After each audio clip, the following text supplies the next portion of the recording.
Bom, para mim, assim, para apresentar o Chico, eu concordo com a Dani que ele não precisa de apresentação, né? Mas eu reputo o Chico, assim como... É complicado para mim falar dele, apresentando dessa maneira formal, porque eu falo do Chico, eu estou falando de um amigo, né? Mas, assim, para mim, o Chico, ele está naquela... Enquanto jornalista, enquanto cronista, ele está ali naquele nível Gui Talese, Truman Capote, Joel Silveira. Por isso que eu vim aqui. Por isso que eu não dispenso a apresentação. Sempre aparece um mimo novo, um agrado novo.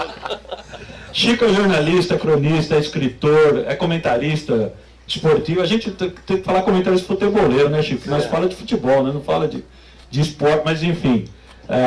O Chico está em várias frentes, é roteirista, ele tem uma trajetória aí de muito tempo, e como a Dani falou, de uma resistência, assim, de tudo. Não só política, mas resistência cultural, resistência de profissão de fé, né? Afinal de contas, eu e ele, a gente escolheu ser jornalista, e para ser jornalista, você tem que resistir, né? Porque não vai ser fácil a vida de jornalista. Pelo menos que tem uma certa decência, assim. Então eu vou começar aqui, Chico, você dá uma boa noite para a rapaziada. Eu vou passar o microfone para você, que tem uns aviões que fica passando aqui, né? Chico, boa noite então, seja bem-vindo. O Quintal Amêndoa vai ter um prazer de te receber. Fala aí, Chico. Boa noite a todos, Quintal Lindo. Prazer estar aqui.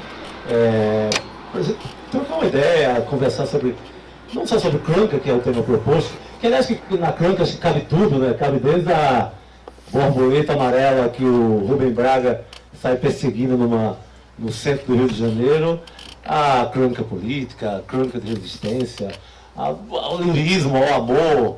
Eu tenho dois tipos de crônicas, acho que sou um cronista de dois assuntos, futebol e esse outro lado amoroso, relacionamento, etc. Acho que eu ganhei a vida toda com esses dois assuntos. Dei sorte que são assuntos que eu gosto muito. Não são assuntos que me pautaram, são assuntos de escolha, assuntos afetivos, assim, desde que eu me vi cronista, que sempre estive nesses dois universos. Ora gosto mais da crônica amorosa, lírica, etc. Ora gosto mais da crônica futebolística, e nas duas cabe qualquer coisa, porque crônica é aquela coisa que você vai tomar um café, uma cerveja na esquina, e vai fazendo uma fotografia daquele momento, daqueles 15 minutos com um amigo na esquina. Crônica cabe qualquer coisa. Cabe o comentário do garçom, cabe a dor de corno, cabe a lamúria do garçom. Assim, um gênero literário sempre tido historicamente como o primo pobre da literatura brasileira, mas, por azar de quem acha isso, o gênero mais lido historicamente. Você pega desde Machado, Lima Barreto, que todo mundo, todo escritor, mesmo os que praticaram qualquer outro gênero, ou romance, ou a poesia, todos bateram sua bola na crônica, e vem a ser esse gênero que você é lido pelo teu porteiro, por teu professor na USP. Ele é um gênero que abarca qualquer segmento social. Ela tem como... Acho que a crônica tem uma certa humildade de conversar com todo mundo. Sim. É meio uma cadeira puxada ali pelo autor para trocar uma ideia com alguém.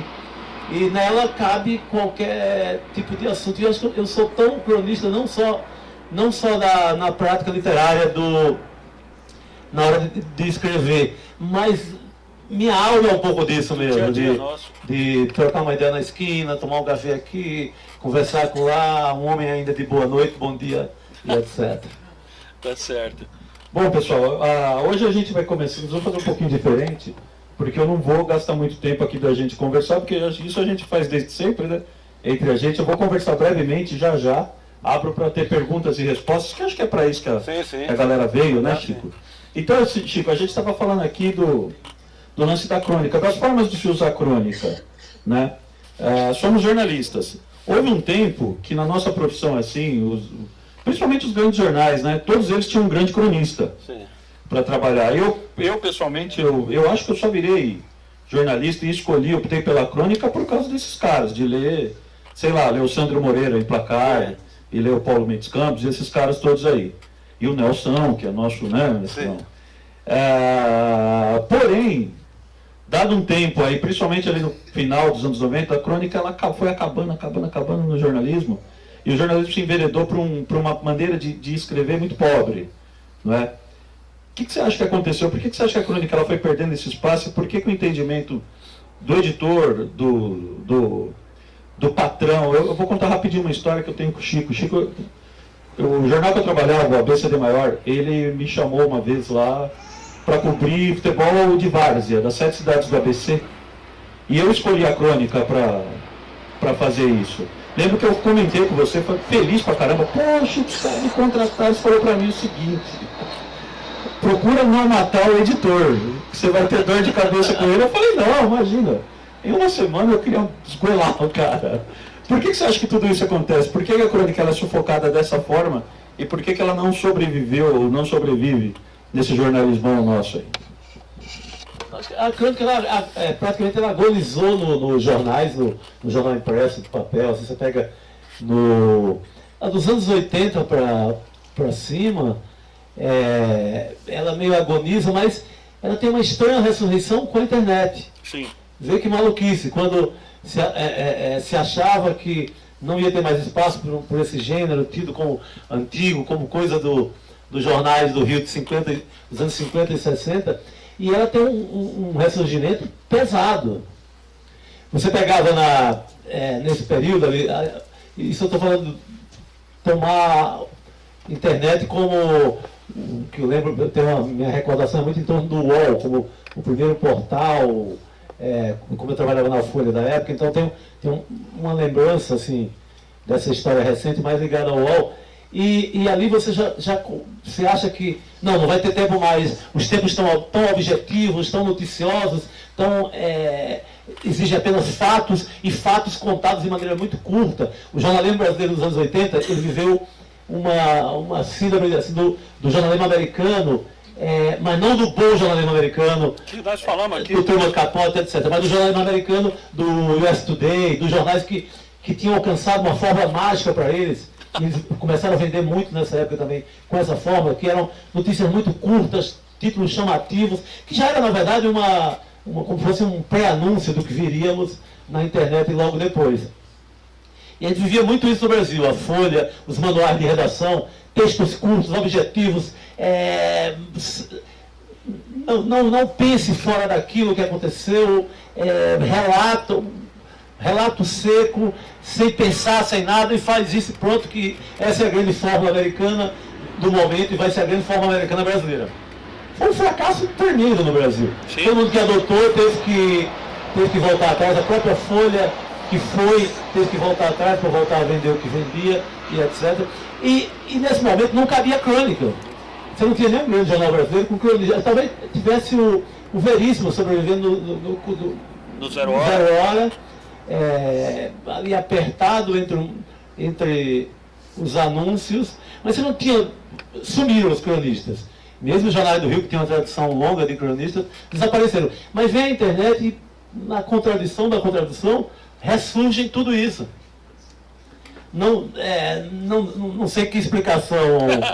se eu arriscasse a explicação, eu acho que é um texto curto, normalmente foge daquela questão objetiva da notícia, é uma hora, um certo refresco, uma certa janela, um certo horizonte para o leitor, que às vezes está cansado daquela pauleira toda do noticiário, e a crônica ressurge assim, de uma forma muito pesada, com uma molecada nova. Lembro muito daquele povo lá do Rio Grande do Sul, tinha o Cardoso, a Clara Verbuck, sim. o próprio Daniel Galera, que depois vem virar um grande romancista, mas assim, vários núcleos de cronistas no Brasil inteiro, explode uma ressurreição da crônica via internet, um gênero morto. E o que acabou acontecendo? Os jornais, os jornais impressos de papel, acabaram tendo que incorporar essa gente que eles achavam que já não serviam mais para contar suas histórias do Jornal do Papel. Aí vai o Antônio Prata para a Folha, Isso. aí vai, assim, ressurge ressurge mais gente compra a coluna do Veríssimo, ressurge via o mundo, inicialmente dos sites ainda, mas depois com a explosão dos blogs mais ainda, porque é um gênero perfeito para você em 30 linhas, você dá o seu recado, normalmente com humor, apareceu gente com muita qualidade, com texto muito saboroso de ler, e os jornais têm que incorporar toda essa molecada e retomar a tradição da crônica. O que se vê de cronista hoje nos grandes jornais é por conta dessa Boom, né, da moçada no boom da internet. Tá certo. A gente pega muito para falar do patrão, do editor, mas tem também o papel do repórter, né? A postura do repórter. Eu não sei, eu estava falando aqui da minha experiência, né? Que você sabe, como eu falei para você. Trabalhava no jornal pequeno, não tinha muita grana, né? Não tinha, por exemplo, a Copa do Mundo a gente não tinha direito de transmissão e tinha que dar a matéria. Sim. Que forma que a gente encontrou? Vamos cobrir o mundo, né? Sim. Deixa o jogo para lá e vamos cobrir o mundo. Aí de novo cabia a crônica, aí de novo a gente colocou, aí nós fizemos um bom trabalho jornalístico, que é o tal do Gonzo lá que nós tanto gostamos, né? Você acha que hoje, falando de novo de resistência, a gente padece muito disso, do papel do repórter, do cara que escreve, que tem a possibilidade de incutir um gênero que é bacana, que é legal, que nós conversamos aqui, que chega num número de pessoas e informa, só que de uma maneira bem mais leve, mas informa. Você acha que o papel do repórter hoje, nesse mundo que a gente vive, influencia muito nisso, atrapalha para a coisa se consolidar efetivamente? Eu acho que não só o jornalismo, como a literatura, tudo na arte de escrever, eu acho que continua sendo, continua vigorando, e acho que a figura mais importante é o contador de história, sabe? Seja como crônica, como reportagem, e eu acho que o que a imprensa se ressente um pouco disso hoje são de contadores de história. Pessoas que gostam de contar história, editores que gostam de ouvir histórias e passar a história para os seus leitores, donos de jornais que gostam de história, porque história é desde a Sherazade, que o cara não consegue livrar o próprio pescoço até hoje. Se você conta história, você sobrevive. Né? Se você é um bom contador de história, vale na esquina, na oralidade, como vale no papel, como vale no romance, vale na crônica, em qualquer gênero, ou numa reportagem. E eu acho que a gente sente muita falta de boas histórias. Que fosse pelo menos no Jornal do Domingo. E é uma história, e essas grandes histórias, elas cabem em qualquer canto. Até num assunto árido, sei lá, Lava Jato, Odebrecht, tem algum engenheiro maluco que está vivendo outro tipo de história que não seja apenas calcular a propina, entendeu? Acho que tem como contar de forma jornalística histórias saborosas em qualquer assunto. Todos. Em qualquer história. Você não vê histórias... você vê ali, o boletim do Ministério Público, a sentença do juiz, o BO da polícia. São assessores do... E isso vale para qualquer escândalo. Vale para o escândalo, vale para uma morte, uma chacina, vale para Lava Jato, qualquer tipo de acontecimento, digamos, escandaloso. Mas você não vê uma história no meio disso tudo. Ninguém conta uma história do cara que foi ameaçado de morte, a mulher brigou com o cara, o cartão foi cancelado. Você não vê a parte, digamos, humana de nenhum escândalo. Não tem. Você vê um roubo de 68 milhões de reais em 4 dias, aí tem um bocado de conta, um bocado de planilha. Pra caralho, nós não você não vê o cara. E o filho do cara? Será que o filho do cara que não foi para a escola, sabe? O que eu sinto falta como leitor e como repórter que gosta de contar esse tipo de história, e como cronista, da consequência humana do noticiário. Isso é muito papel do cronista. Sim. Quando está aquela coisa, todo cronista vai escolher um corte na história que ele vai contar o cara envergonhado de comprar a ração para o cachorro na esquina. O cara vítima do escândalo. Sabe? Esse corte do cronista ou do contador de história é que eu sinto falta como leitor. Eu gosto de pegar também no Jornal do Domingo e uma história que você pare, que você não tenha lido a meia hora nas redes sociais ou na internet, né?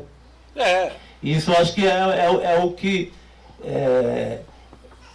assim, é o que me ressinto como leitor e também como possível contador de história. Eu vou dar um exemplo disso que o Chico falou, como eu disse, né? A gente cumprindo futebol de várzea, que é um futebol diferente desse elitizado que vocês veem na Globo, na ESPN e tal. Estou falando de futebol de gente pobre que vai ali no domingo jogar bola no terrão. Eu estava num dia, Chico, fazendo um desses jogos em Ribeirão Pires. Aí tá lá um jogo ruim para burro, me apareceu um senhorzinho que eu não sei de onde.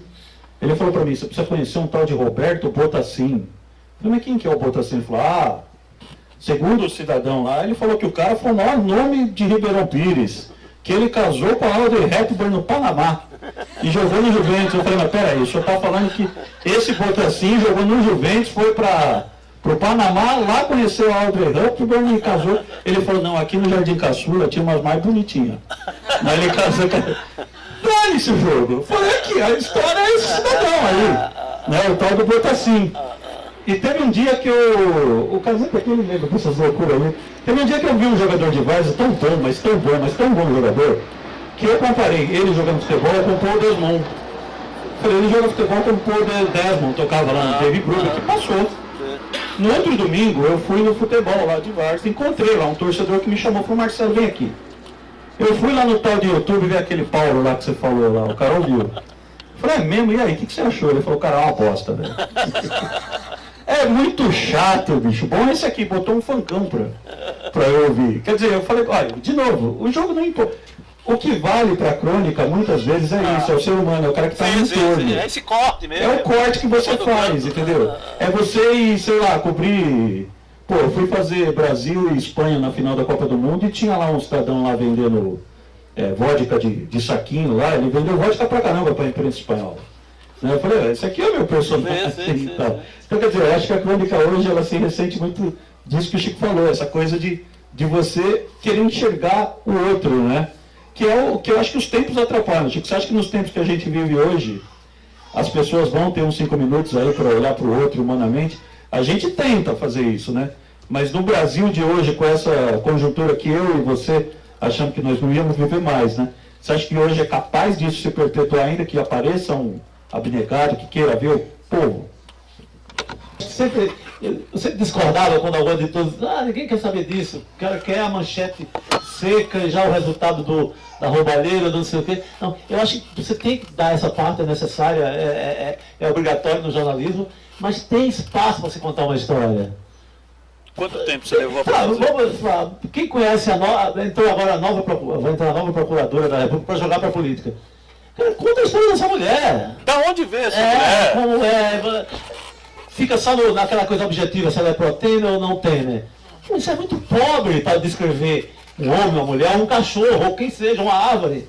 Isso é muito pobre. Então, o que falta é esse tipo de detalhe que é mais assim, acho que o repórter, o cronista tem que fazer um pouco de uma certa psicanálise do sujeito ali. A gente é psicanalista. Dá um detalhe, ele gosta de amarelo, aquilo vai ser muito importante. Talvez eu entenda muitas preferências dela no futuro. E esses detalhes talvez sejam muito...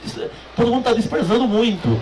E achando que o leitor não gosta, mas eu acho que o leitor gosta, cara. Gosta, isso é E se não é uma multidão, a gente só não tem um país de multidão lendo. Então, nós vamos fazer para quem está lendo e tentar alcançar mais leitores. E talvez não tenha mais leitores, porque a gente é muito chato quando escreve em jornal.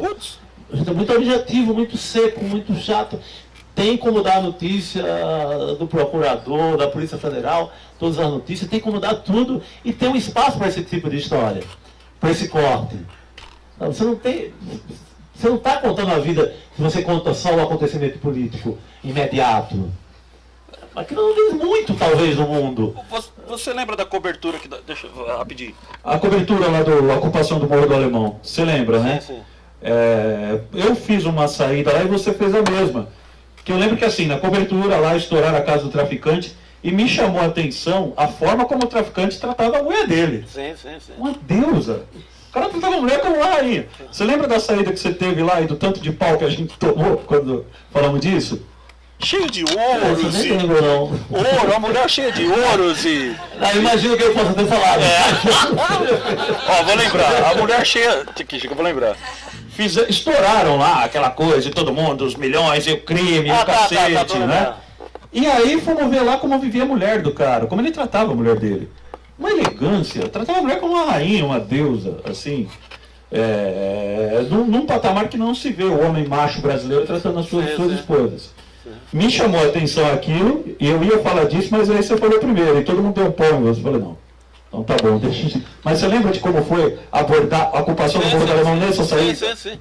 Porque, assim, a vida não é tão pobre que seja só aquilo naquela hora, né? Eu lembrei ontem, eu li uma entrevista do Caco Barcelos sensacional na revista da Globo, no avião ali, e ele falando que é uma coisa que ele, como desde repórter lá no Correio do Povo, em Porto Alegre, depois na Status, monstro de repórter. depois na Status e agora na Globo, em qualquer meio que ele tiver, Monstro de é um repórter. cara que é um contador de história, que é um bom exemplo no meio que mais engessado, mais difícil de ter alguma...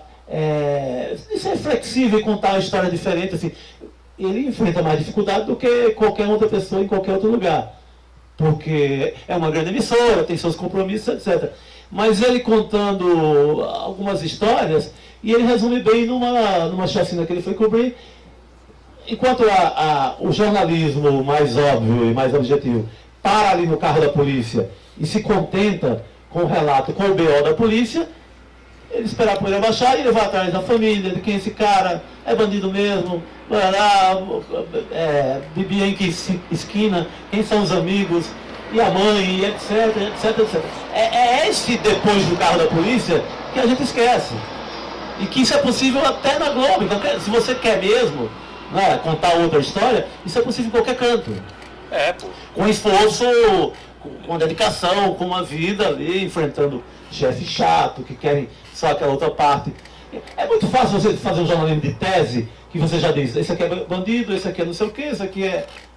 Isso é um cumpridor, chega lá Aí e... você vai com as teses prontas, e com sua cabeça, com repertório preconceituoso, e pronto, você para na história da polícia, pronto, você tem um quadro perfeito para agradar o que você acha que são seus leitores, e resolve a vida ali.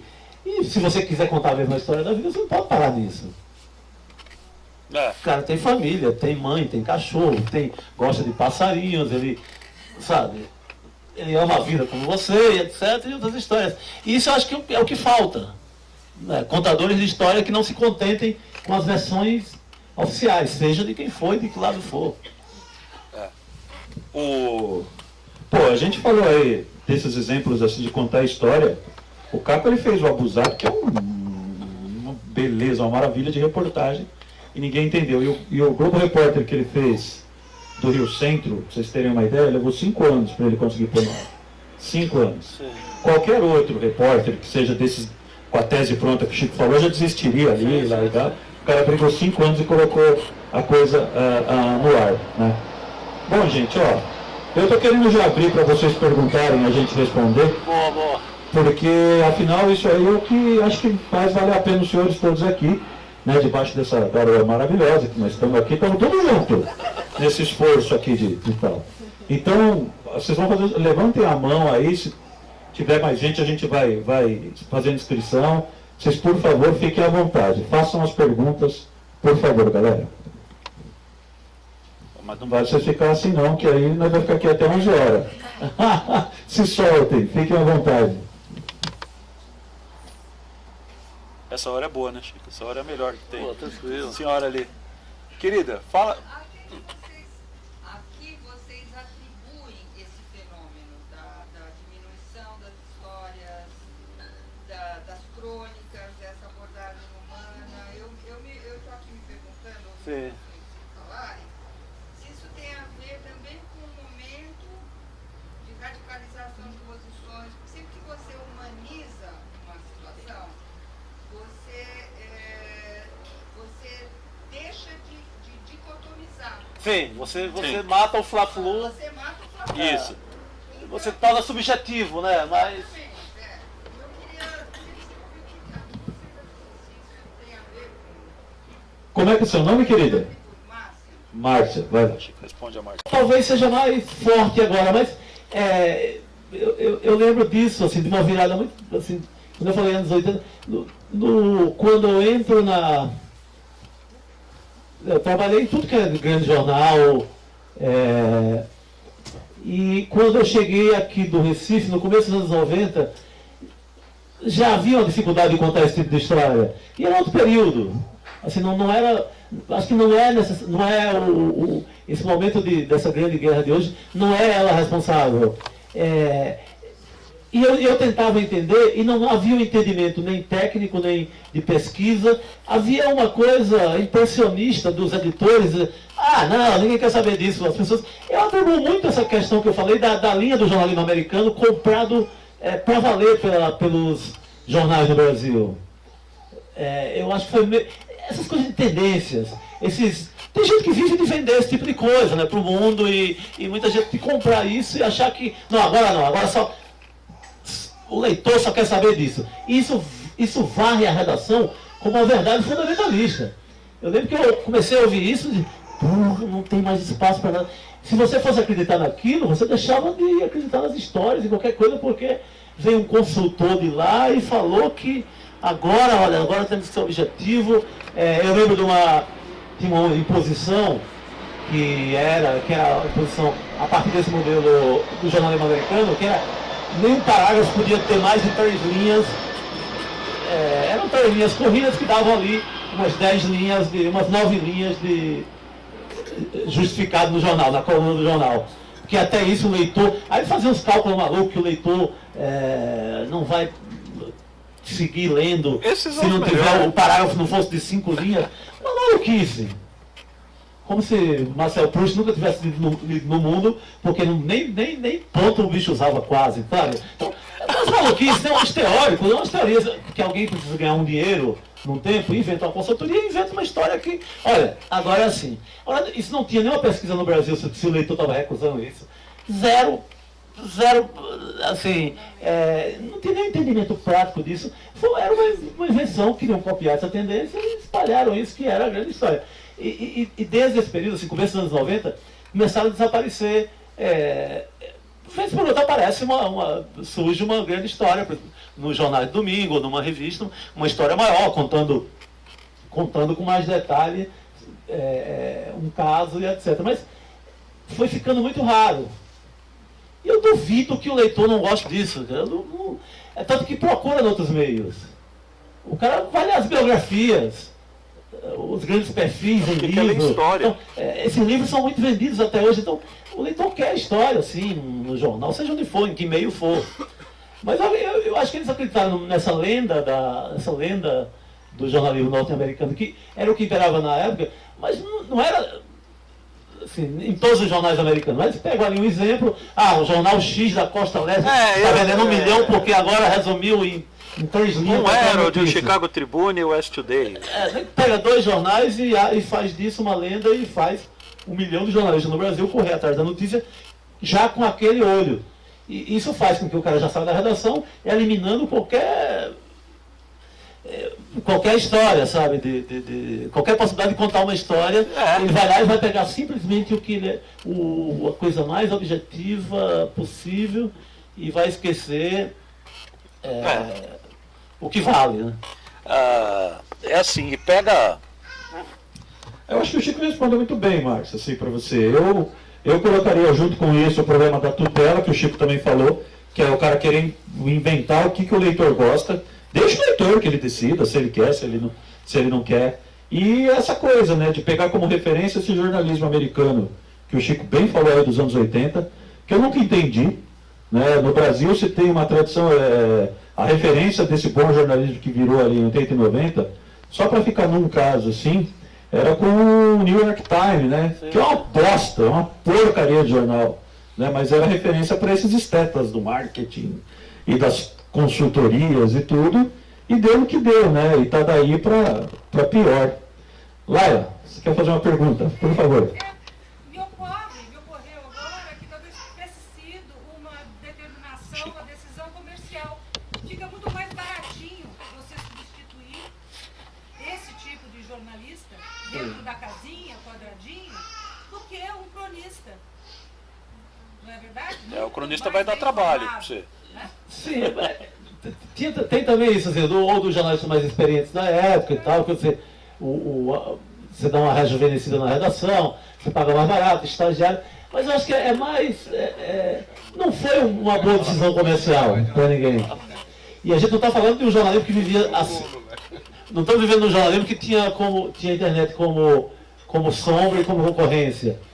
Era ainda só, estou falando ainda só o jornal de papel contra a revista de papel, o mundo gutenbergiano, todo mundo no papel, todo mundo se virando. Você não tinha essa concorrência da internet, que agora sim, agora é um fato, a crise também agravada por conta dessa outro tipo de concorrência. Mas era uma crença que o jornalismo era aquilo, era coisa resumida, era 3 linhas, era um infográfico gigante com números e estava resolvido o mundo. E era, assim, para não mal dizer o jornalismo americano com 1 milhão de exemplos incríveis e geniais. Nossa. Aliás, o jornalismo Referência nossa. que eu admiro, o jornalismo literário, é o jornalismo americano, não é questão da matriz, ser de lá ou ser da França, de onde fosse. Era escolha por um modelo que seria o mais objetivo, que ia resumir o mundo em 3 coisas que o leitor não teria mais saco, nem paciência, não sei o que, não sei o que. Claro que está todo mundo correndo, que o leitor, você pegar o leitor de Balzac, o leitor francês do século XIX até chegar do romance francês do século XIX, para chegar no leitor de hoje é totalmente diferente. Você só tinha um folhetim para ler e acompanhar o mundo. Hoje você tem 1 milhão de coisas, a concorrência de atenção. Hoje a grande disputa é por atenção, né? Você tem 5 minutos de uma pessoa, hoje é o luxo da existência, assim, né? Mas, cara, se o cara gosta de história, ele vai se dedicar um tempo para aquilo, ele vai, deixa encostado ali, começa a ler ali antes de dormir, depois ele vai pegar e lê. Se for um leitor mesmo para valer, o que é chato é você de cara, você imaginar que não existe mais esse leitor e eliminá-lo, né, Claro. da parada. Claro. Mas não é por isso que começa a ter personagem dentro das matérias? Para dar esse aspecto mais humano? Porque matéria tem que ter personagem. Sim, o que eu acho, normalmente os personagens, tem muito, assim, você não pega muitos personagens das matérias de hoje, mas eles falam uma frase já muito dentro da tese do repórter, da tese da matéria. Porque ele vai com essa tese para a matéria na cabeça. Leva a tese, né? Ele já leva, além de levar a tese, já é um jornalismo que não escuta, né? É um jornalismo que vai com tese pronta, ele já tem a tese. A revista tem a tese decidida na segunda-feira. Dando-se os fatos. Se eles desmentem a tese... Me entrega a tese e a Os matéria. repórteres já saíram para catar na rua, nos escritórios, na bolsa de valores, em qualquer ambiente que for, aquela tese. Então fica difícil você sair com uma tese pronta e você ter... E esse corte que eu falo aqui, não precisa ser o jornal inteiro. O jornal pode continuar... os jornais têm a sua opinião, os jornais têm suas ligações econômicas e políticas muito definidas desde o nascedouro. Você pega os jornais neoliberais, jornais centro-direita, jornais mais à esquerda. Jornal marxista. Você tem jornais de todas as naturezas. Com interesse e tal, normal. Do nascimento, né? Mas você tem. No mundo ideal mínimo, eu acho que em qualquer jornal cabem as grandes histórias. Seja no Estadão, seja num fanzine, sabe? Num fanzine de punk rock do ABC, assim. Putz, cabe muito.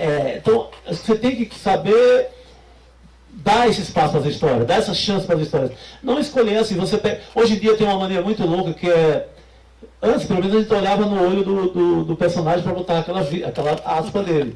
Você pelo menos não enfrentava dramaticamente, você ia entrevistar, você sabia com quem estava falando, pelo menos o cara tinha o direito de te reclamar no outro dia e dizer, pô, eu não falei daquele jeito, etc. Hoje as assessorias de imprensa muitas vezes mandam as aspas prontas de tais personagens sobre qualquer tipo de matéria. Sei lá, sobre câncer de próstata, vai chegar as aspas, a palavra do especialista. É uma linha de montagem muito desumana, que não passa sequer por o repórter estar enfrentando o cara que está com câncer de próstata. Pois é. E vendo o drama e olhando no olho e conversando. Assim. A linha de montagem, talvez alegando a questão de tempo, da redação estar enxuta, de ser de uma pessoa para fazer 10 pautas por dia, mas tirou o drama humano da parada. Aí não tem história, aí não tem. Sei lá, o cronista talvez supra um pouco na viagem louca dele, de tomar um café na esquina e contar sobre o mundo. Mas o jornal inteiro podia ter mais esse espírito. E um dia se eu comprar um jornal, vai ser com esse Ah, estilo. é, a gente tá. Acho que vai chamar Espírito. Espírito. Ou Blues. Respondendo um pouco a Laila, como é que é teu nome, querido? Dadá. E a Dadá, eu acho o seguinte, o Chico falou muito bem.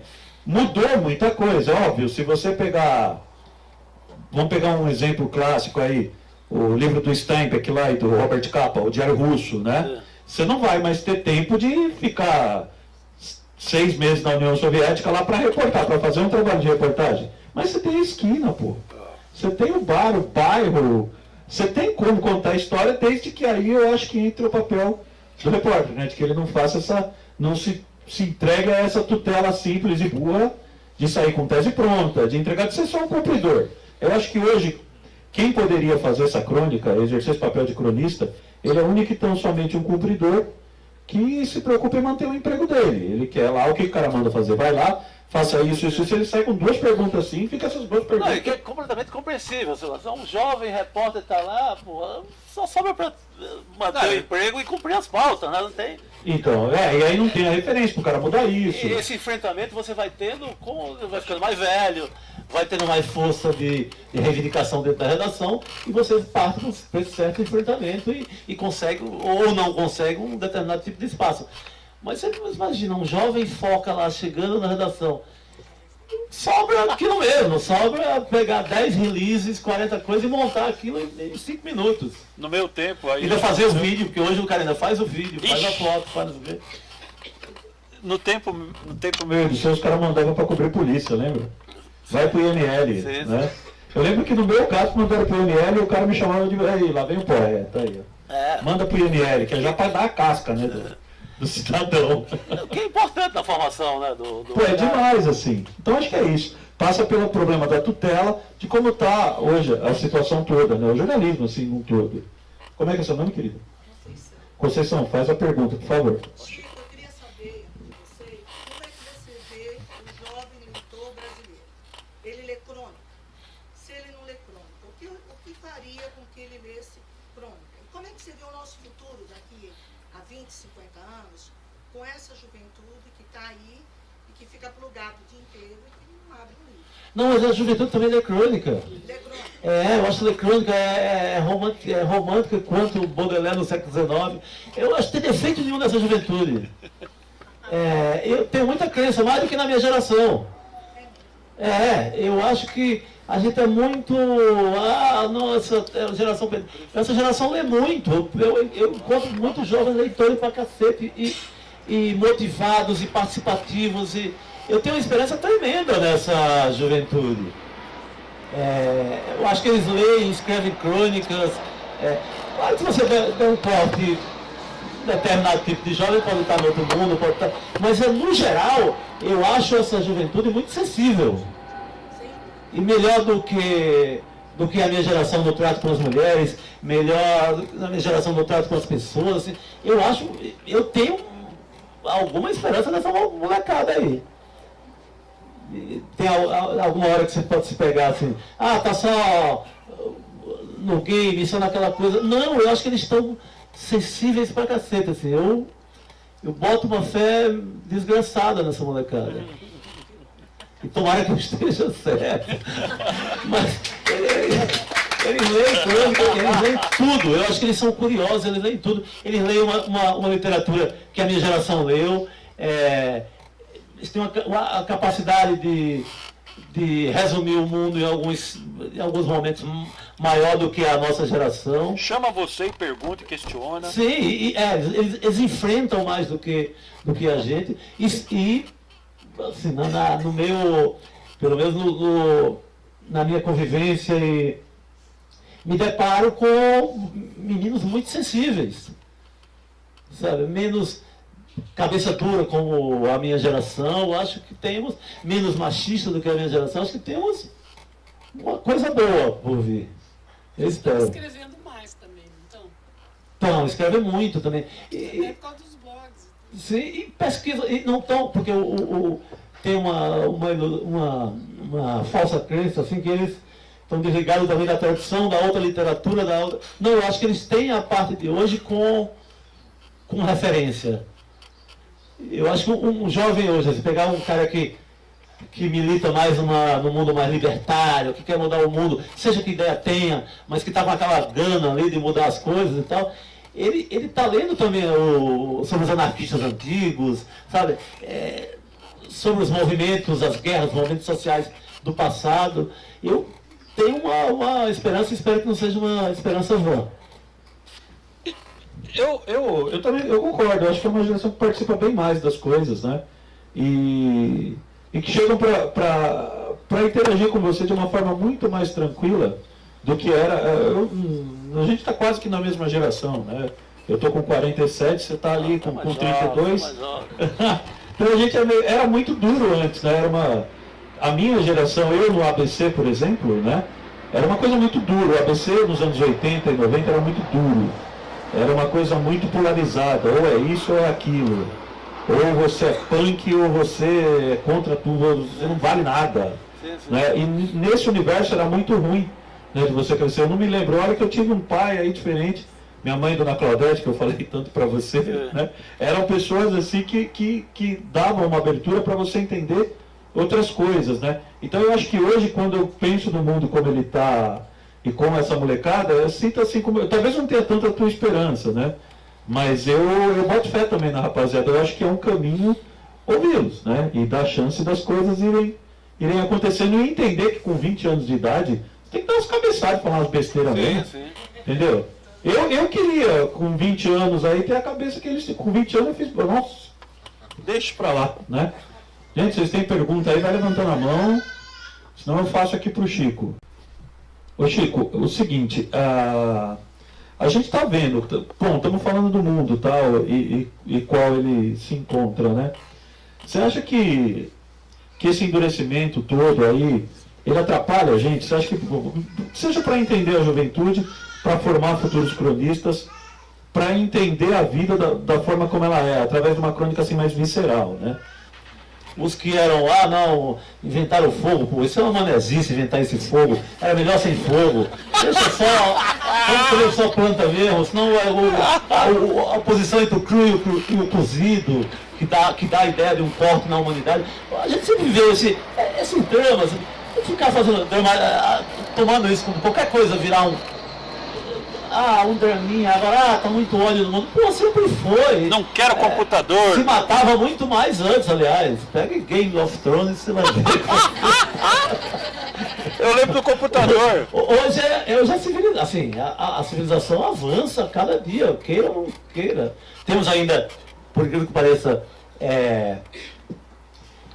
não temos saneamento básico, que é uma coisa que é medieval, mas a gente evolui cada dia. Eu acho que eu acredito que e nesse sentido cabe histórias viscerais. Toda vida eu me pego. A gente tem uma vocação gigante para ser nostálgico, né? Amanhã, sexta-feira, a gente já está falando de hoje como se fosse uma maravilha. A gente é cada vez mais nostálgico, de forma mais precoce do mundo. Antes a gente era por décadas, hoje é por quinzena. Pô, aquela quinzena, que quinzena maravilhosa, dourada, tudo era lindo, Aquele mês, o amor, aquele as mês. pessoas se respeitavam, não sei o quê. Não, a gente essa forma de ver, esse filtro da nostalgia que a gente tem, e como o mundo é mais rápido e de mais informação, ele tende a uma década, hoje é uma quinzena.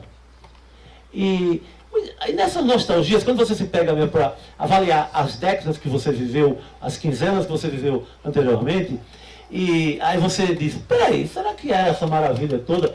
Será que a juventude era mais incrível do que hoje? Aí você vai pegar os mesmos 15 jovens ouvindo The Smiths nos anos 80. O disco levava um mês para chegar. O disco levava 200 meses para chegar no porto, para disputar no porto do Recife. Cara! 1 milhão de pessoas queriam aquele mesmo disco. Tinha 4 pessoas lendo Kerouac, os beatniks, um poeta X. Assim. Não era nada melhor. Hoje tem muito. A molecada lê muito mais os próprios beatniks, ou qualquer romance de qualquer época. Assim, acho que quando a gente para e olha para valer ao redor, vê que. Porque primeiro a gente quer valorizar aquele período, né? A gente quer se colocar ali como personagem de um tempo e dizer, o meu jornalismo era melhor, aquele tipo de coisa era melhor, etc, etc, etc. Porque mesmo eu que reclamo dos jornais impressos, eu encontro coisas nos blogs, eu encontro, claro que dá mais trabalho, eu não recebo como assinante de um jornal, embaixo da minha porta no domingo, as histórias que eu quero. Eu tenho que catar mais, mas eu acho. Claro que acha. Ou eu compro um livro do maluco lá de Salvador que contou uma puta história, um perfil de um grupo X de pessoas. Então, as histórias, eu acho que elas estão por aí. Então, talvez não estejam tão à mão como a gente às vezes espera. Não, e como você bem falou, o jovem hoje ele vai ler todas essas coisas aí da maneira dele, ele vai ter o entendimento dele de fazer as coisas. Agora, putz, isso da polarização é muito verdade. Eu sou do tempo lá do computador, lembra? O computador nessa redação. Sei não, hein? Era um medo. Ah, eu sou pela máquina de escrever. Pelo amor de Deus. Eu escrevi o cacete. O que pode? Mas eu falei. Eu cheguei a dizer que, como eu falei, computador não me dava uma metáfora. Isso não presta. Isso daí vai acabar comigo e tal, né? E de comparar a geração, pô, que nem você falou. Eu não sei se era bom se comprar um disco e esperar 2 meses pro disco chegar. Você tem acesso à informação, o inferno. Não é? Eu acho que cada época tem aí suas coisas, mas isso da gente querer ser saudosista para nós aí é muito verdade. E hoje a gente vive um tempo, é muito mais difícil filtrar assim, a fartura de aquele disco lá, de uma banda inglesa para eu pegar no Recife dos anos 80, que era uma saga. Hoje eu tenho 200 mil, tenho inclusive uma banda que gravou ontem numa garagem em Amsterdã. E estamos ouvindo aqui. Tá o arquivo deles lá. Eu tenho uma fartura gigante, talvez é muito mais difícil eu me filiar a uma veia estética, dizer, hoje eu sou, o que é que eu sou hoje? Eu sou, de que corrente eu sou, o que é que eu estou consumindo, porque o mundo é muito plural, a fartura é gigante, assim, a escolha é mais difícil. Sim. O grande drama que a gente vive hoje é da escolha do que consumir, do que ouvir, do que ler. Então, essa fartura talvez para a minha geração viciada em receber as tendências já fechadas da música inglesa ou da MPB ou da literatura da França, assim, a gente não recebia as coisas consolidadas. Hoje a gente um ator importante, inclusive em fazer consolidar um tipo de tendência ou não, de gostar ou não. E nesse inteirinho entra a crônica, né? Porque, assim, eu vou dar 2 exemplos aí disso, onde a crônica ela entra nesses aspectos assim de geração. Eu lembro que em 87 nós, cara, esperamos um mês que parecia a vida inteira para ver um show aqui do Echo and the Bunnymen em São Paulo. Aí eu me lembro, cara, que durante a espera, eu li a crônica musical do Tarek de Souza. Cara, eu li o Tarek de Souza maravilhado. Eu falei, puta crônica, cara, esse negócio deve ser... Aí chegou o dia, fomos lá ver o Echo and the Bunnymen. Eu falei, puta, mas é isso, cara?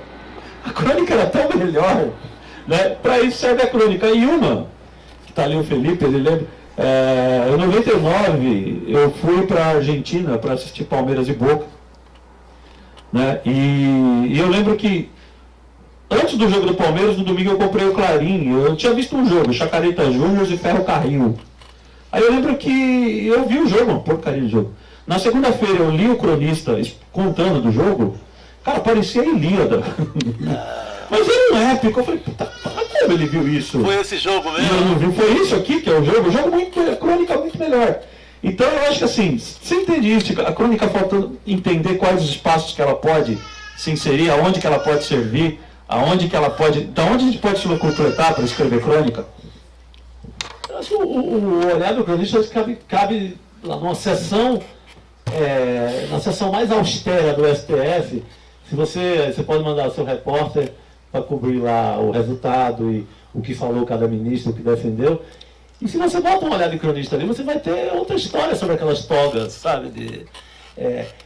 Quando eu falo do valorizo o cronista, é esse olhar de tirar uma história que estava todo mundo prestando atenção no resultado da votação, se ia ser a favor de X político ou não, se liberar, dar um habeas corpus para tal político ou não, e o cara viu outra coisa lá, ele viu a Rosa Weber tomando um chá de camomila diferente, e como eles Senadora trocaram. comendo uma quentinha lá. Essa coisa que para botar no mundo do universo policial, do depois do carro da polícia, depois do cadáver, depois. Isso é o que eu acho que eu sinto falta. De dar essa humanizada. Eu acho que todo mundo gosta de ler uma história dessa, sabe? Seja num portal de internet, seja num blog, seja no Jornal do Domingo. Se você tem uma curiosidade dessa humana, isso é sempre uma coisa, né, que vai ter seu valor. E eu, no jornalismo, eu fiz de tudo no jornalismo e fazia com essa parte chata de contar a história ali de forma muito objetiva, mas eu mendigava para contar a parte, num boxezinho desse tamanho, que eles davam 10 linhas, contar um detalhe daquilo tudo, sabe? Contar um detalhe que, na verdade, era um detalhe muito definidor de por que aconteceu aquilo. Que aí é o grande valor da psicanálise, dos pequenos, de um tique te define, de um lapso te define. Sim. Né, de uma mania tua define o ambiente, define aquela história. E a gente despreza muito esses detalhes. E para quem sabe ler os detalhes, isso é fundamental. Claro. Como é que é seu nome, querido? Lígia, faz a sua pergunta. Você falou de olhar de cronista, né? Eu sempre tenho um questionamento sobre dom e talento. Como é que você desenvolve um olhar de cronista? Você tem, assim, já pensou a respeito? Ou foi uma coisa que você olhou, né, para trás da tua história ou a sua, né, que vocês desenvolveram esse olhar como? O que fez com que vocês tivessem esse olhar? Eu creio, às vezes eu tento acreditar em dom, mas eu acredito muito também de você se formar como leitor, você formar o seu olhar. Nunca entendi direito, e talvez exista a questão do dom, a questão espiritual, etc. Mas eu creio que você pode formar um olhar com leitura, com treinar a tua observação, ficar atento aos pequenos detalhes. Acho que isso se aprende também. Você carrega caderninho? Eu carrego, mas nada do que eu anoto presta depois. Eu acho que quando Às vezes eu nem leio, eu olho e falo, que isso aqui. quando é bom, você não precisa anotar, sabe? Fica na cabeça. Toda vez que eu anoto, vou olhar depois do dedo, puta que merda, não dá uma crônica que presta, assim, não. Quando é muito bom, eu acho que você nem esquece, nem sai da tua cabeça ali. Você já leva para casa, você já leva para escrever depois. Isso, uma observação, uma frase, um detalhe da tal esquina que eu falei, da esquina da crônica, ali onde você vai buscar uma crônica. Quando é bom, você já começa a formar, inclusive, a frase da crônica na cabeça. Você já leva a primeira frase, você já... quando avistou aquele homem solitário no balcão, resmungando, blasfemando para os céus, porque havia perdido a mulher, aquilo você já leva para casa com uma frase pronta. Você chega com os dedos fumegando, para você botar aquilo no papel. Assim, e já vai virar a crônica mesmo, ou conto, ou para quem é de romance. Quando é bom... Assim, tem a mística do caderninho, do Moleskine, do Hemingway, tem essa mística... O Talise. Uma coisa religiosa na literatura. Então, o caderninho, claro, quando eu for fazer, na reportagem que exige dados pontuais, etc. Mas na crônica, na literatura, na parte mais, digamos, delirante, assim, eu acho que você leva para casa já pronto, assim, na cabeça. Aí tudo, assim, eu pego meu livro de crônicas sobre o mundo amoroso, o mundo homem, mulher, relacionamento, do final ali dos anos 90, nossa senhora, eu fico com vergonha de ler. E não com vergonha só do estilo, da forma, isso é um inferno. Da forma como eu escrevi. Das opiniões de tudo, assim. Claro que eu relatava um período X, o cronista é um retrato daquele, é um polaroid daquele meu mundo, daquele universo, daquele período. Mas da forma que pensava, a forma como eu pus no papel, tudo, é uma auto-vergonha, assim, nossa senhora das dores. É tanto que meu primeiro livro, Era um livro amador lá no Recife, e era uma pequena tiragem, graças a Deus. Mas nós trata como a Deus as armas. Eu saí pegando, roubando da casa dos amigos, eu ia em almoço e jantar na casa dos amigos, e eu consegui recuperar quase todos os exemplares. Deixa comigo. E sem dizer por quê. Depois, um ou dois eu recomprei na estante virtual, só tinha dois mesmo no mundo. Mas sempre tem um vagabundo no Recife que... Não, ainda posta lá no tira foto, posta assim, no ó. Facebook com uma frase. Meu Deus do céu, como é que eu vou Desgraçado. eliminar isso no mundo? Vou dar um novo a ele! Por conta desse... assim, você... A parte da escrita, você acha que evoluiu, isso é de menos. Mas são as opiniões, eu acho que o lindo é essa evolução. Assim, eu falo que eu não sou mais de tirar da casa dos amigos, isso já passou. Foi nesse primeiro livro muito adolescente, assim. Mas tem uma certa vergonha em alguns aspectos, mas eu tenho pelo menos agora um grande álibi, que eu acho que o cronista retrata a época, isso eu retrato a época, e pronto. Olha, Lígia, no meu caso, assim, melhor do que anotar e tal, é sentir, né? Eu lembro que teve uma época, isso foi no final, ali no começo dos anos 2000, comigo, eu tinha que entregar alguma matéria, uma crônica, era crônica, para uma revista que chamava Qualis. Era alguma coisa, não sei, sobre relacionamento e tal, e eu tava numa merda do cacete na minha relação. Acabou o namoro, tudo, fiz todas as besteiras do mundo. Aí um domingo, e a moça, que hoje é minha amiga, né, na época estava namorando, eu lembro, Chico, que um domingo que eu estava doidão, eu pulei o muro da casa da mulher, olha que merda. Eu pulei o muro, entrei na sala, ela estava lá com o Celso, que hoje é meu amigo, que era o namorado de então. Ninguém entendeu nada. Eu passei pela sala, fui até o rack de disco, todo mundo me xingando, eu fui lá por aqui. Catei um disco do Sérgio Gainsbourg. Eu cheguei pra ele e falei, cara, se quer ficar com a mulher, você fica, mas você não vai transar com ela no meu Gainsbourg, nem fudendo. Mas eu saí vitorioso daquilo. Quando eu cheguei para escrever a crônica, eu já tenho a crônica, é eu, pô. Mas olha, eu saí vitorioso daquilo. Coloquei o disco lá, eu falei, pô, minha mulher tá lá pro cara. É da vida, né? Como é que é seu nome, querida? Karine, depois aqui o casal vai fazer uma pergunta. Karine, por favor. Você tá seguindo alguém no YouTube? Eu não sou de seguir, mas eu vejo muito. Eu queria saber um pouquinho o hábito de leitura. Mudou? Como é que é esse sapear na internet? Mudou. E cronista, lê muito cronista, é viciado? Nós aqui. Quais são? Sim, não. Eu leio muito ainda, até por treino, assim, os mais antigos, os que me ensinaram a ser cronista, né? Paulo Mendes Campos, Rubem Braga, tem um que está muito esquecido nas editoras, que é Antônio Maria. Monstro, isso é monstro. Que infelizmente ele ficou muito conhecido durante muito tempo como o marido de Danusa, que o marido de Danusa Leão. E Antônio Maria foi um gigante na crônica, era um cronista de rádio do Rio de Janeiro. Ele é autor da famosa frase Ninguém Me Ama, né? Daquela música Ninguém Me Ama, Manhã de Carnaval. Eu gosto muito dele. Assim, eu leio muitos cronistas das antigas, assim, num processo permanente. Até que eu estou com falta de assunto mesmo para uma crônica, estou sempre voltando a eles. E os meus contemporâneos, assim, leio todos. O Marcelo, Antônio Prata, tudo. O Veríssimo é obrigatório. Leio todo domingo ele. Leio muito os próprios cronistas. E de internet só aquele leitor comum da internet que quando pisca uma coisa mais interessante, eu corro lá, volto cá, quando vejo não sei mais o que estou fazendo,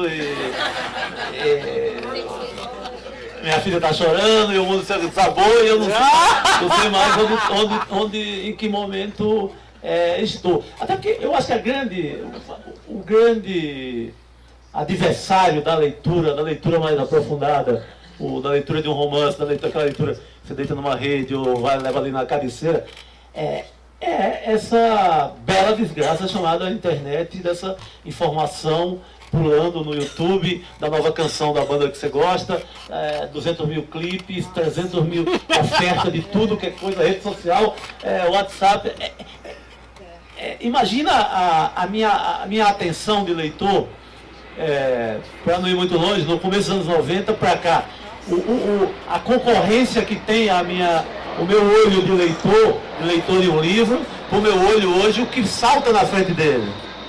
Então, eu consigo manter, mas numa cota, mesmo assim, numa cota muito inferior do total de livros que eu lia nos anos 80, nos anos 90, e diminuiu bastante. Mas eu consigo, eu tenho sempre assim, pelo menos uns 40 minutos, uma hora ali antes de dormir, por conta de um hábito muito forte. Tem o do banheiro, uma leitura mais leve ali, mas tem sempre umas crônicas ou um conto, ou uns contos ali.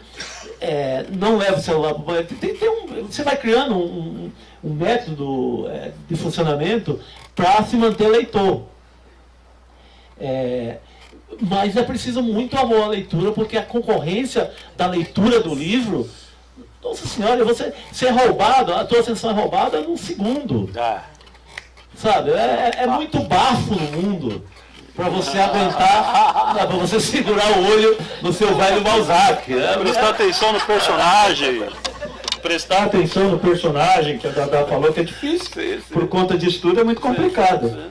No Parque Novatório meu lá, que eu tenho as crônicas lá do Parque Novatório, tem um desses, que é o seu Toshio, que eu já te falei, é um japonês, dono de quitanda, que está lá há 50 anos, e que ele tem por hábito, não sei, me trata muito mal desde sempre, assim. Eu lembro que várias acontecem, todo dia eu escrevo uma dele. São coisas absurdas. Teve um dia que eu fui lá e queria comprar um cachorro, eu falei, toma vergonha na cara, rapaz. Verdura de pobre eu faço, compra logo e vaza, vai. Cai fora daqui e tudo. Não dá chance, né? E teve um dia, eu lembro de um dia que eu perguntei se alguma coisa era orgânica para ele. Ele falou, porra, quando tu era doidão, você ia lá na boca comprar aquelas porcarias, você perguntava de onde veio? Compra logo aí, vaza. Ele falou, eu não sou artista não, eu trabalho, rapaz, vai logo aí e tal. É um personagem do dia a dia que a gente tem, que dá pra gente retratar, né? Senhor Eduardo Cazé, seu jornalista, gonzo, maldito, faça a sua pergunta. Chico, o Hemingway, ele falava que o ideal é escrever bêbado e editar sóbrio. Ele fez uma... O Stephen King, pelo outro lado, que já foi chapadão, mas agora só bebe chá, prega uma rotina diária ali de 7 horas. Quem é o do chá que prega? O Stephen King. Sim.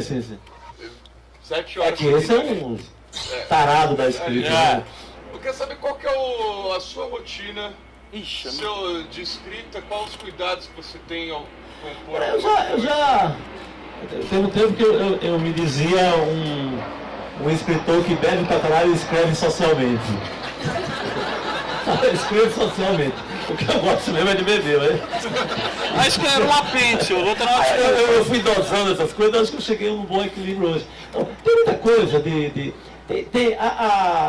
o Hemingway, porque era um gênio, acho que ele seria gênio sem beber nada, bebendo de qualquer jeito, assim. A gente se falou como todo mundo que praticou jornalismo gonzo, tem gênio, tem não gênio, etc., com bebida ou com droga, etc. Esse mundo todo de bebidas e de drogas no processo de criação, ele existe desde, você pegar a poesia francesa do século XIX, foi muito... A discussão era se era ópio, vinho, haxixe, assim, mas tem uma... Na história da literatura inteira, as drogas legais ou ilegais, elas permeiam essa história da literatura, né? Tem uns que usam esse método de ter a ideia doidão e depois o processo de edição e depurar e etc. Tem outros que são tão geniais que a coisa já sai pronta da forma que foi concebida. Normalmente os poetas, porque eu acho que o delírio da poesia é uma linguagem que talvez precise fazer menos sentido possível e assim fazer todo o sentido do mundo, né? Mas na prosa, na crônica, eu sempre, claro, eu bebo, se não fosse para escrever eu também beberia. Então, a literatura assim, não é também tão nobre que ao ponto de decidir sobre minha vida. Mas sempre as horas que me favorecem é na hora de ter uma ideia, um rompante, que às vezes aí sim eu anoto, no próprio computador já deixo ali um borrão, um arrazoado inaugural ali, e no geral não presta. O que eu achava que era genial, não é genial, mas tem uma frase ali que eu digo, aqui tem coisa. que talvez o delírio, o inconsciente, ou a mente deslocada permita esse tipo de coisa. Que lembra um pouco quem criou com... o LSD deu obras memoráveis para a literatura, né? Se eu vou escrever para um jornal, para um site noticioso, se é uma crônica encomendada que eu vou receber por ela para um determinado tipo de leitor, X, talvez esse método funcione zero. Eu tenho no mínimo que no outro dia quase reescrever. Mas se é um livro que permite, e o tema permite um certo delírio e tal, eu já tive algumas páginas que me dei bem, assim, sabe? Eu não tenho nada a reclamar dessa história aí. Mas é um belo tema, essa pergunta é linda porque ela é um belo tema da literatura e sempre teve o Lima Barreto, que foi homenageado agora na Flip. Ele teve uma obra inteira ligada a isso, sabe? E ele refletia muito sobre isso, inclusive com ressacas morais gigantes e achar que aquela escrita delirante não valia nada. Depois só valorizou, em determinado período da vida, só valorizou a escrita delirante. Então não dá para você fechar questão. Mas depende da bebida também, né? Eu acho que o vinho tinto, ele dá para você uma certa sobriedade da escrita, inclusive para escrever uma crônica para jornal, para o público mais normal possível.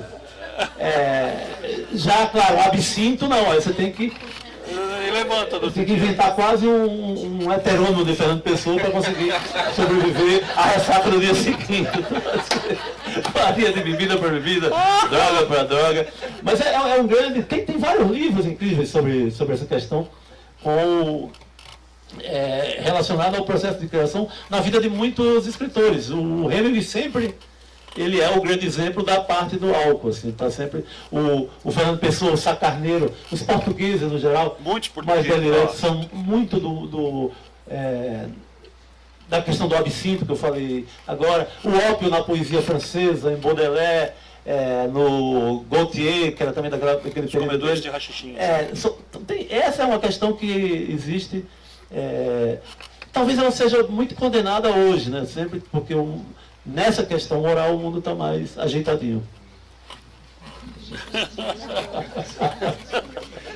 Casé, no meu caso você me conhece, você sabe que eu sou uma dona de casa hoje, entendeu? Comprar até o café. Eu saio para ir correr e comprar brócolis, fazer compra, bebo água, não é mais aquela, né? Mas assim, eu me recordo que, isso que o Chico falou acontece. Teve uma vez aí, eu fui cobrir um jogo, acho que era São Caetano, acho que era São Caetano e CSA, sexta-feira, em São Caetano, está 12 graus de temperatura, e tinha lá um amor aí da ocasião. Eu falei, cara, eu não vou fazer esse jogo nem fudendo, cara. Eu fui lá, fiquei. Mas eu ainda lembro que eu procurei, eu saí, tomei uma garrafa de Campari, não recomendo vocês escreverem tomando Campari, não é bom. Né? E no outro dia eu tomei o cuidado de saber o resultado do jogo, quanto foi e tal. Eu inventei o jogo. Mandei lá, engraçado que eu cheguei, entreguei lá pro editor, pro chefe de redação, ele me chamou, eu falei, puta, fudeu, senão deve ir embora. Aí ele me chamou e falou, Marcelo, eu quero, olha, parabéns, genial. Você teve um olhar apurado do jogo, você viu, eu falei, só eu vi, mano. Só eu que vi. Obrigado, e cutucava o fotógrafo, eu falei, não dá risada não, segura aí, depois você ri. Galera, vocês querem fazer mais perguntas? Fiquem à vontade que a gente está chegando já daqui a pouco na reta final aqui do... Daqui 15 minutos, mais ou menos. Então, galera, vocês que... Agora, a editora Realejo, o editor está aqui, inclusive, de Santos. O Tarran, aquele turco ali. José Luiz Tarran. Ele trouxe esse livro para vender e para quem quiser pegar autógrafo, aqui é um momento. A Pata das Sandálias da Unidade, do Chico. Que o Chico vai falar aí o que é, né?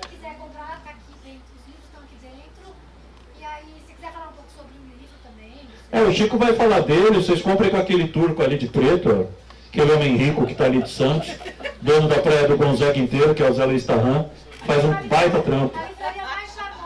Faz um baita trabalho em Santos, há muito tempo, né? É um livreiro, isso aí é uma beleza, né? Um cara que continua trabalhando. Que deu uma avó, está em casa. Chico, fica à vontade, fala pra gente desse livro, que ele é uma compilação de trabalhos seus, né? De crônica. Esse livro é uma reunião de crônicas. Aparentemente, o motivo é o futebol, não o futebol, o jogo, mas o reflexo do futebol na vida das pessoas, nas famílias, na segunda-feira de um cara que vai trabalhar depois de uma derrota dele no campeonato. Mas acabou virando um livro também de muito... Um livro muito passional, de muito amor, de muitos personagens. Tem muita história que eu vivi com o Dr. Sócrates, com quem eu convivi, com quem trabalhei um tempo no Cartão Verde, na TV Cultura. Tem uma tentativa de fazer como fosse o signo de cada torcedor de determinado clube. Eu tento descrever o que é essa pessoa no dia a dia, não só sobre o futebol. Então tem uma crônica sobre a mulher corintiana, a mulher são paulina, o mundo, a cabeça maluca do cara que torce pelo Santos.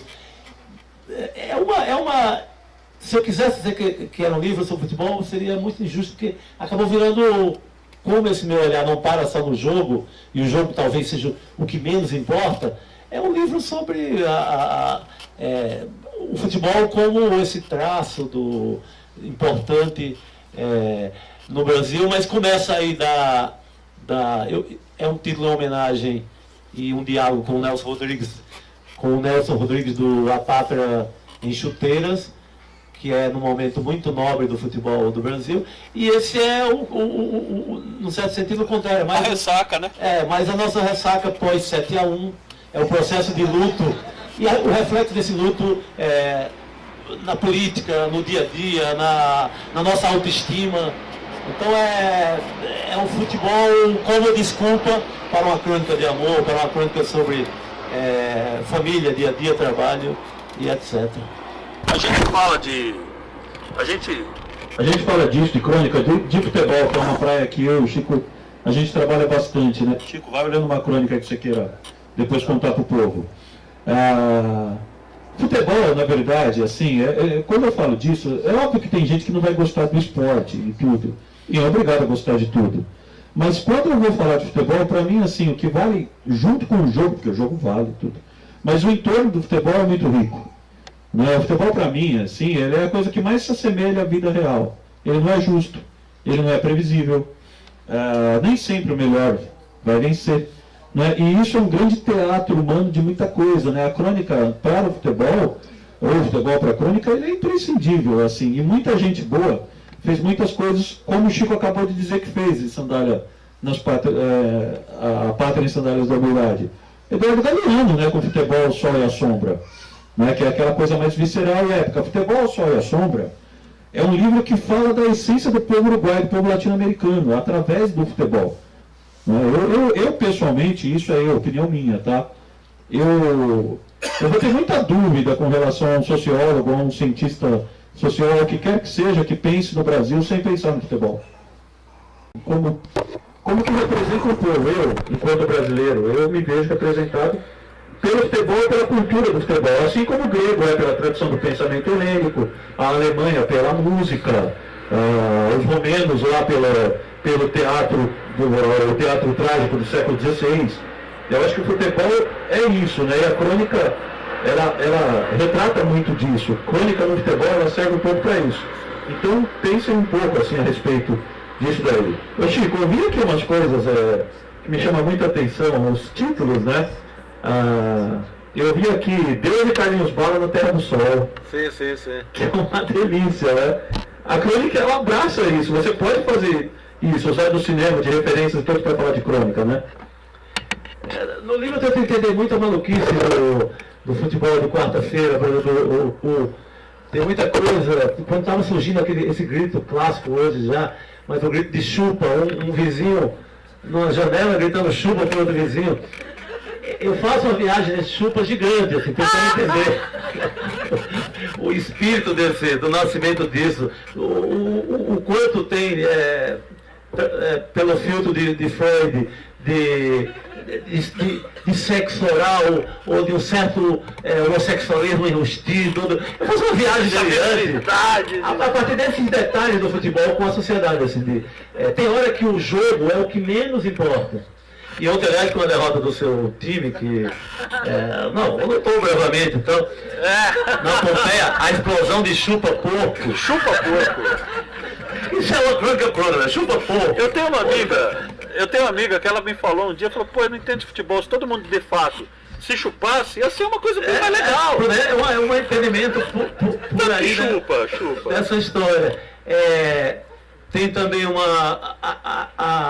faço uma relação da testosterona ou seja, do desejo masculino em períodos que o seu time está mal. Eu peguei uma pesquisa americana da Universidade da Geórgia, uma pesquisa maluca, que um departamento de psicologia dessa universidade pegou vários grupos de torcedores de vários tipos de esporte e mediu a testosterona deles de acordo com o desempenho dos seus clubes.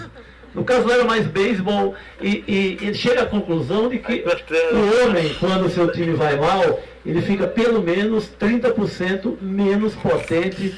E isso explica aqueles domingões inapetentes. E não tem... Tá fazendo com o Palmeiras agora, você tá... Eu tô com namorada nova. E não tem Palmeiras Então é futebol com nesse binóculo que eu tento enquadrar. E viva a crônica brasileira. Boa noite. Valeu, galera.